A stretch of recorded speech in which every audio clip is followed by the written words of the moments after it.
नमस्कार शेतकरी मित्रांनो, मी ओमकार रणधे. आपण लास्ट व्हिडिओमध्ये दाखवलं होतं की आपण शेवग्याची नर्सरी तयार केली आहे. तर ह्या व्हिडिओमध्ये आपण बघणार आहोत की नर्सरी कशी तयार करायची आणि जर्मिनेशन रेट काय असतो आणि तो कसा काढायचा.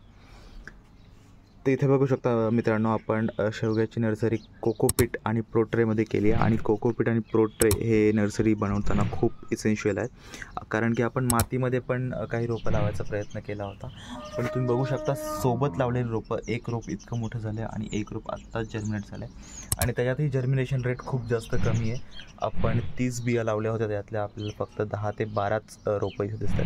कोकोपीटमध्ये आपल्याला दिसून येत नाही आहेत. आपल्याला एक 70 ते 80% रिझल्ट कोकोपीटमध्ये दिसून येतो आहे.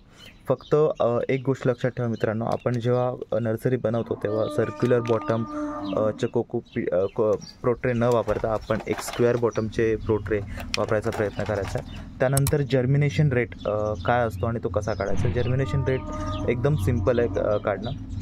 100 बिया लावायच्या आणि 100 बियांमधले किती सीड जर्मिनेट झाले तो त्या बियाणाचा जर्मिनेशन रेट असतो, आणि तो आपण कंपनीने दिलेल्या जर्मिनेशन रेटसोबत कंपेअर करून बघायचा.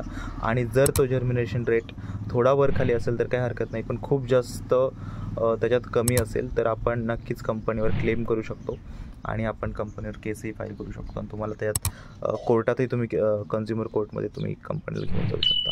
धन्यवाद.